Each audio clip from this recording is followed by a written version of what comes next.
在过去的2个周末啊，我们播出了阿加仁波切专访节目的上集和中集啊。这个星期六我们会播下集。在已经播出的节目里，有2个细节我印象深刻。第一个细节呢，就是阿加仁波切讲啊，十世班禅在转世灵童的寻访和遴选过程中，中共政府是造假的。当时一开始不是找了3个灵童吗？后来达赖喇嘛呢跟中央政府没有沟通的前提下，他就自己宣布了，就是转世灵童的那个入选人选。结果中共政府恼羞成怒啊，就把这个灵童直接给抓起来了。从此这个灵童啊就下落不明，直到今天啊。后来呢又补了1个灵童进去，这3个灵童搞了一个叫金瓶撤迁的形式。为了保证自己属意的那个灵童能够当选啊，当时这个金瓶撤迁的时候，把那牙签上啊就做了这个手脚，做了记号。所以呢，最终整个的金瓶撤迁其实都是假的，都是高度控制的。这是第一点。第二点就是关于十世班禅的婚姻问题。据阿加仁波切讲啊，班禅大师要结婚呐，爸爸妈妈是不同意啊。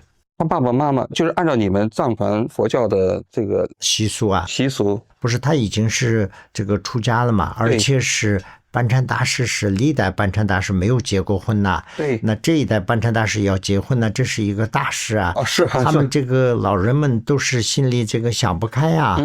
那么这个班禅大师的结婚是怎么回事呢？班禅大师是这个当时刚刚平反，就是他们政协的有些知名人士啊，他们就在那儿啊学习啊，天天就是搞那些。那么这个学习的时候呢，就有个当时的一个国家这个民族宗教，不是叫民族宗教，那个时候叫国家民委，国家民委的主任叫做杨金仁。杨金仁是个回族，一个老革命啊，他也是以前的参加红军什么什么的，八路军啊，什么长征啊什么的。这个杨金仁呢，就因为那个统战部啊，他就是唯一的这个接触的人嘛，他跟班禅大师可能接触吧。他说啊，这个给班禅大师劝说啊，他说你啊，他说要还俗，你要结婚啊，让班禅大师还俗啊，对，你还俗结婚。那当时宗教政策不已经开放了吗？他讲啊，他说你还俗啊，国家对你才能信任。你不还俗啊，你穿着这个袈裟呀，这样的话，你国家再信任也跟你打不到一起啊。你不是要做很多的这个民族宗教的事吗？你还俗了以后呢，国家才会跟你信任呐，你才能做大的事啊。他是这样动员的。在过去600年的历史上，这个达赖和班禅是没有人结过婚的。6世班禅啊是个情种啊，他的名字叫做仓央嘉措，写过很多情诗，但也仅此而已啊，是没有走进婚姻的。所以十世班禅是历史上历朝历代的班禅达赖中唯一一个结婚的法师啊，所以这是一个例外。在我看来啊，班禅的婚事啊，那不仅仅事关他自己的家事啊，也是事关藏传佛教的传承，也事关整个藏传佛教跟中共政府之间的关系啊。所以我们今天就来讲一讲班禅大师的家世之谜啊。我呢是2006年啊知道班禅大师结婚的，在此之前啊，中国人是很少有人知道班禅是结了婚的。2006年的时候，三联生活周刊搞了一篇报道，就是关于西藏的这个封面报道。在这篇报道中间，他们采访了班禅大师的女儿叫仁吉。从那个时候啊，一些国人才知道班禅不但结了婚，还有一个女儿叫仁吉。这一年的9月份呢，南方人物周刊也采访了仁吉啊。但是事隔不久啊，这2篇文章在境内都被下架了，也就是说一般人看不到了。而且这之后啊，关于班禅大师的家事，也包括他女儿啊，基本也就成为了媒体报道的一个禁区，不让讲了。所以国内知道班禅大师结婚的是很少的啊。所以我们今天就来讲一讲这段鲜为人知的历史啊。从哪儿讲起呢？我想从1989年的1月28号开始讲起。这一天啊，是班禅大师啊在西藏圆寂的日子啊。1989年的1月9号，班禅大师啊去到西藏搞一个非常重要的法事。什么法事呢？大家都知道啊，班禅是号称是菩萨的化身呢，所以他们历届班禅啊在圆寂之后啊，他们的遗体是不能安葬的，经过特殊的处理，把身体之内的水分排干，用香料啊抹完之后啊，然后在身上塑造那个金钵啊，一层一层往上贴，最后就变成了一个法座。这法座就会供奉在班禅大师自己的主寺扎什伦布寺，历届班禅的这个法座都在那里啊。但文革期间，红卫兵冲进了扎什伦布寺啊，就把这些历届班禅大师的法座全部给砸烂了。砸烂之后，把那遗骸啊扔了一地啊，然后就都扯烂了。当时有一些扎什伦布寺的喇嘛冒着生命危险，就搜集了一些过去班禅大师的遗骸的残体。当时的十世班禅呢，在北京也被关到了秦城监狱。他不是因为写那个7万言书吗？所以在1977年他被释放了，然后呢就落实政策，然后后来又重新当选了全国政协副主席和全国人大副委员长。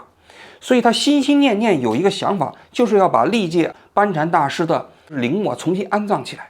因为他当时回到西藏的时候，有一些喇嘛找到他，就是扎什伦布寺的喇嘛，就把他自己收集的这些遗骸交给了这个班禅，说这些东西只有你才有权利继承。班禅当时还找到了中国考古科学院的人来鉴别这些遗骸的真实性啊。所以呢，他就一直要想把历届班禅的法身重新在扎什伦布寺安葬起来。这个工作一直做到了1989年1月份的时候啊，才做完工。但是据说啊，班禅啊他自己找人打过卦，说呢他是人生中间有2大劫难。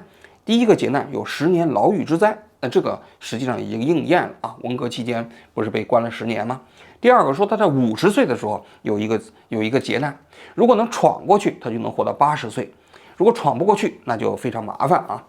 所以这一年1989年的时候，正是班禅大师50岁的这个日子，而且他距离51岁的生日已经没有多少天了。所以当时有人劝他不要去，但是呢，班禅大师自己又打了一卦，说未来3年的时间啊都不太适合做开光了。如果他这次不去西藏为自己的那些历届班禅大师啊去做这个法事的话，那3年之内都不能去了。他呢最后还是决定1989年1月9号要去到扎什伦布寺为历届的班禅大师的遗骸重新安葬仪式啊来做法事。他到了西藏之后呢，在1月22号历届班禅的灵塔开光仪式圆满结束。当时西藏自治区的主席是胡锦涛，也出席了，搞得非常盛大。这个班禅呢，当时也非常开心，非常高兴啊，在现场给信众做法啊、灌顶啊，然后就是献哈达呀。那1月27号晚上回到自己行宫的时候啊，他呢已经是凌晨1点钟了。这班禅是住在扎什伦布寺旁边的一个行宫，这个行宫也是历届班禅居所啊。这10世班禅呢，在去北京之前，在这里一共住了27年。据说那天他回到自己的寓所的时候呢，他就跟他的助手讲，他说他还要看一会儿书，非常兴奋啊，就让这个助手呢去给他找一个毛毯。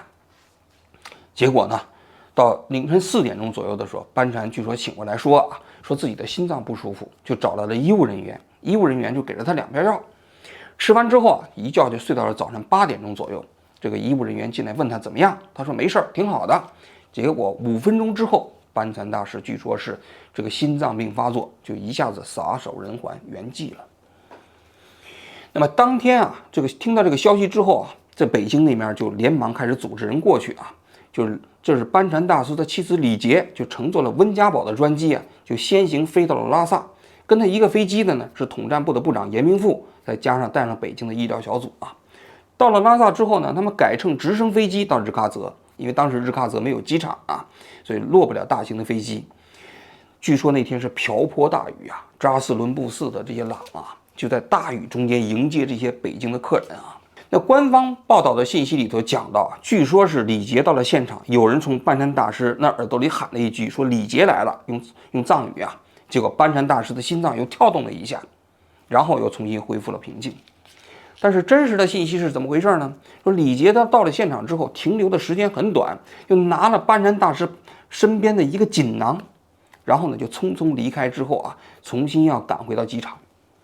这个锦囊里头这个是班禅大师随身携带的，有一些法物，还有一些珠宝然后还有一些重要的一些钥匙结果知道这个信息之后呢，扎什伦布寺的那些喇嘛就急了，因为班禅大师随身携带的这些钥匙里头有很多都是扎什伦布寺里头很多保险柜的钥匙，那李杰如果带走了的话，那怎么办呢？他们就打电话打到了机场，要求把李杰截下来。于是他们就匆匆忙忙赶到了机场，要求李杰交出这些东西。结果李杰就认为自己是班禅大师的妻子，他有权继承班禅大师的遗产。所以双方发生了争执。最后呢，李杰把那些钥匙拿出来啊，给了扎什伦布斯的喇嘛。说句心里话，看到这个细节的时候，我非常震惊啊！这个细节呢是 BBC 有一个记者写的一本书，叫《寻访班禅喇嘛》，这本书里记载的非常详尽，我推荐大家看一下啊。而且这个细节呢，我也找了一些其他的藏人做了核实啊，比如说平措这个汪杰先生啊，他生前据说跟周围的人也多次讲过这个细节，所以我认为这个细节是可信的啊。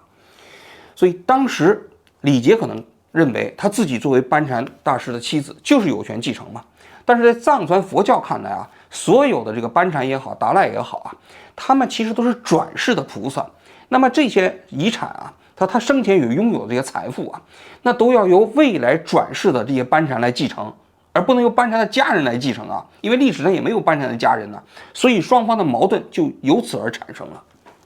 所以你就知道了，实际你看班禅大师的婚事啊，也是家事啊，在藏传佛教的领域内造成了一个非常大的难题。那么我们紧接着就要讲一讲班禅大师为什么会跟李杰结婚呢？关于跟李杰结婚的主要有2个版本啊，一个是阿伽活佛说的这个版本，另外一个就是李杰他自己的女儿仁吉接受采访的这个版本啊。我们来分别来讲一下啊。阿伽活佛讲的版本呢，就是1977年的10月10号，这个班禅大师啊被释放啊。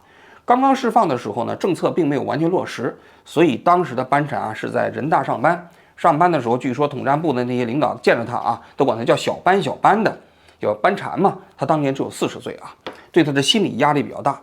事隔不久呢，杨敬仁就找到他，说啊，当年把你关起来啊，那都是过去的领导犯的错误啊，你也不要放在心上。那现在呢，这个改革开放了啊，这个恢复了啊，他对你落实政策，是吧？你有什么想法吗？在生活上，说那个班禅就不知道什么意思啊。实际上他就暗示他希望他能够结婚还俗，还俗了才能取得中共的信任啊。班禅当时就没有答应啊，后来他就不停的找人来做他的工作。然后杨敬仁不久呢，就在北京的高层啊开始散布消息，说班禅已经同意了，说自己愿意结婚啊。那么董其武就当时啊，董其武是国民党原先啊的起义的一个将领啊。然后呢，他在麻将桌上听到了这个消息啊。他当时很伤心，就回家跟自己的家人讲。而他的女儿听到这个消息之后呢，很想把自己的女儿嫁给班禅。那你想班禅是吧？那是全国人大副委员长过去啊。虽然当时落实政策的时候还没有完全这个落实完，但可以想象的是，他将来也是一个全国人大的副委员长啊，副国级的领导啊。那确确实实是高官厚禄啊，对普通人的家庭是非常有吸引力的。所以就在统战部杨敬仁的安排之下，董其武的女儿带着他自己的大女儿准备去见班禅，但他当时还有个小女儿，这个小女儿名叫李杰，小女儿李杰呢当时只有18岁，高中毕业之后，在这个部队里啊做了1年的化务兵，然后呢就考进了西安的第4军艺大学，当时是大学1年级学生，跟着他自己的姐姐去看热闹。结果这姐妹俩啊遇到这个班禅的时候，班禅看上了妹妹，没有看上姐姐啊。我听到的一种说法是，班禅大师觉得这个妹妹年纪小，比较好控制，所以后来呢，杨敬仁就安排董其武啊搞了一个代表团考察，去四川考察，阿坝去考察。这考察团中间呢就有这个班禅，让这个董其武有意带上了自己的小女儿随行，在这个2个月的行程中间跟班禅培养感情嘛。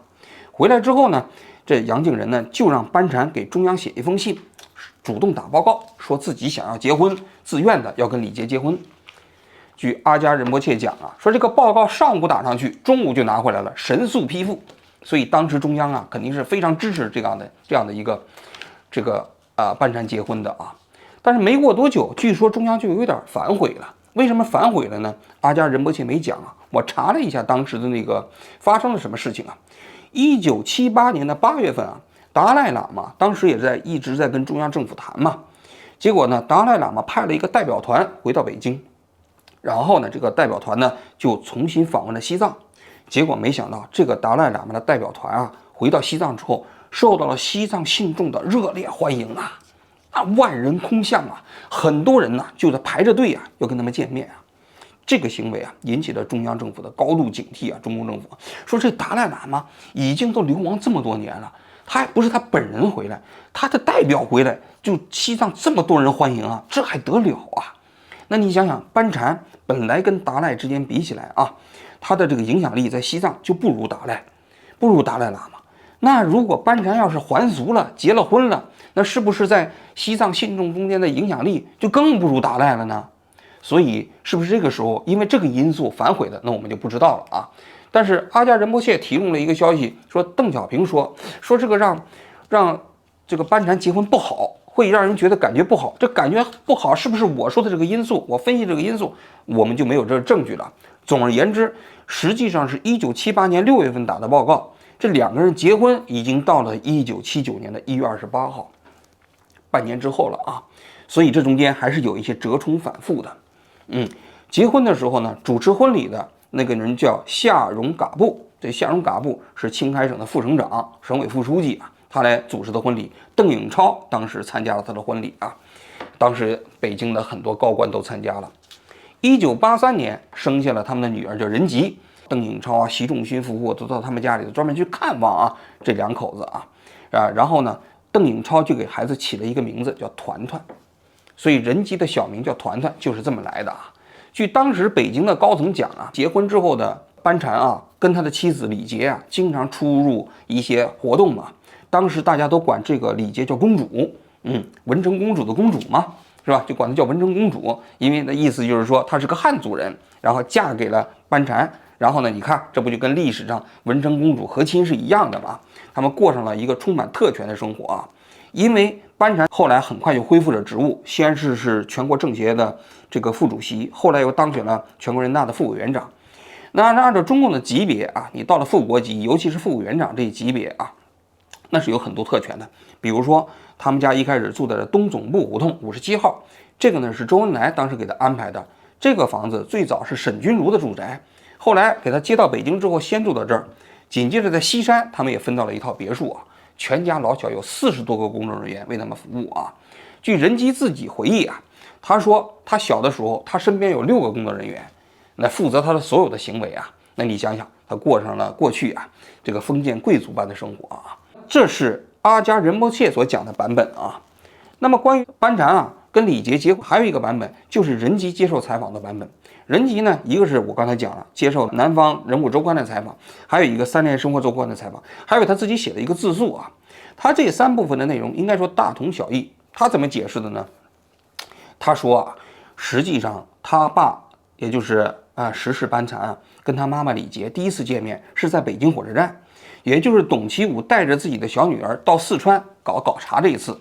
结果在火车站呢，班禅看见了他妈妈李杰啊。他说一眼就看上了李杰，然后呢，在这2个月的行程中间呢，他当时呢就跟董其武的警卫员讲，说自己想结婚，就希望这个警卫员帮他介绍一个。言下之意就是说，那不是那个董其武带着自己的孙女来吗？是吧？结果这警卫员呢就找到了就李杰18岁啊，就是希望让李杰呀来帮这个十世班禅来找一个女朋友，找一个婚配对象啊。那李杰当时也年轻啊，也不知道，很开心呢，就觉得帮他找一个吧。说要找之前呢，得见一下这个班禅。于是呢，他就带着他的五姨，他说他的五姨实际上他的姐姐一起见了班禅。结果见到班禅的时候，班禅上去就跟他讲，说他自己什么也没有，现在还没有完全落实政策，一无所有，很穷。但是呢，他就想诚心找一个女孩子结婚，就看上的他的这个妈妈李杰啊。结果2个人就好上了。这是仁吉所说的版本啊。那么这2个版本过程中间，到底哪个版本是真的呢？那从我自己啊看了各个方面的资料来讲，我倾向于阿加仁波切所讲的是真的。为什么呢？首先啊，就是李杰啊，包括他的女儿啊，他其实啊对自己的这个婚姻过程中间，肯定他是利益相关人嘛，他肯定是有一些可能对自己的美化或者这个过程中，这是人之常情啊。另外有几个我很重要的理由。第一个方面呢，就是阿加仁波切所讲的这个过程中间是有名有姓，有时间有地点。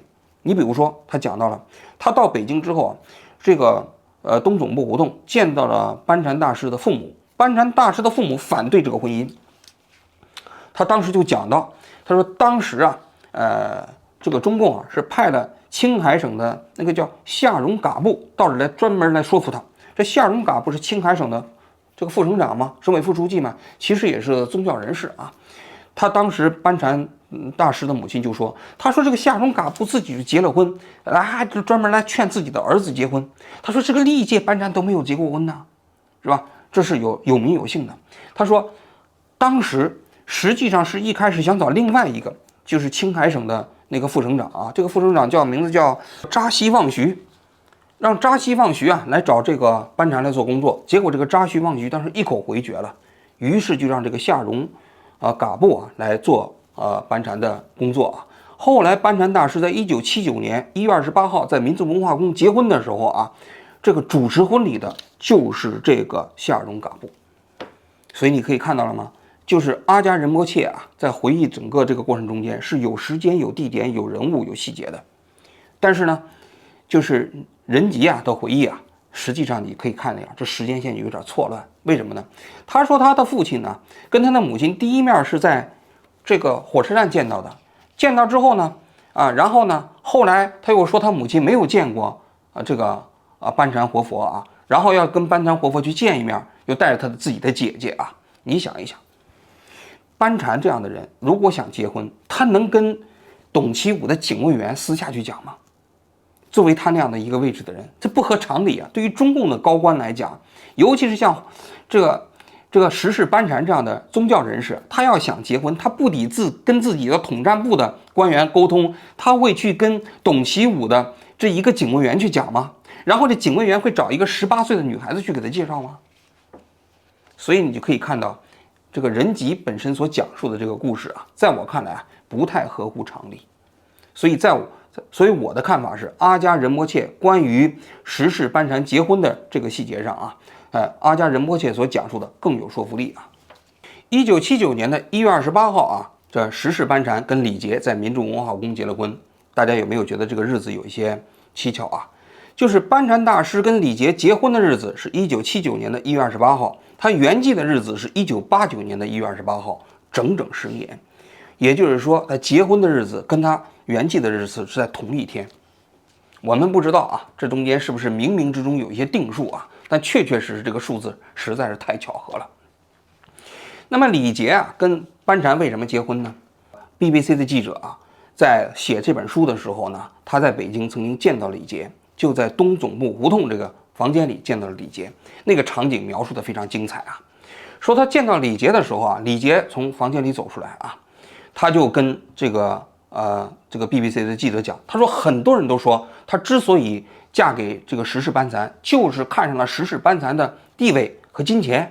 他说他当时认识时事班禅的时候啊，实际上时事班禅是根本没有什么钱的，一无所有，连买一碗面条的钱都没有。于是他说到这个话的时候啊，他就从那房间里拿出来的一个包裹，这包裹打开之后啊，都是一些破衣烂衫。他说你看看这些衣服啊，就是时事班禅啊当时关到监狱里头全是补丁，他自己补的衣服，他有钱吗？他打开这个包裹的时候，旁边的那个西藏的僧侣看到之后就连忙跪拜在地上，就说上师啊之类的。紧接着他又拿出来一双破鞋，他说你看到了吗？这双鞋就是班禅在监狱里穿了10年的鞋，你看看我李杰如果要是为了钱，我能嫁给这样的人吗？结果当时呢，旁边那个喇嘛就一直跪在地上在那叩拜啊，因为这是时事班禅的这个穿过的衣服嘛，在藏传佛教看来啊，这都是法物啊。但是我觉得李杰的这个反驳啊不是特别有力，为什么呢？虽然说1978年当时班禅大师啊，刚刚平反，还没有彻底恢复工作，但谁都知道，一旦要是彻底平反的话，他肯定就是全国人大副委员长嘛，肯定就前途似锦嘛，是党和国家领导人嘛。那这一点如果都判断不出来的话，那你可能是白活了。虽然当时的班禅可能真的是一无所有，但他那个一无所有可跟一般人不一样啊，他跟一般人的一无所有可不一样。所以你怎么解释他19岁的一个女孩子见到班禅没有几天就跟班禅结婚了呢？更何况这之后所发生的一些事情啊，其实也部分印证了李杰跟班禅之间的婚姻啊，本身确实动机不那么单纯。好，这个故事我们就明天接着来讲啊。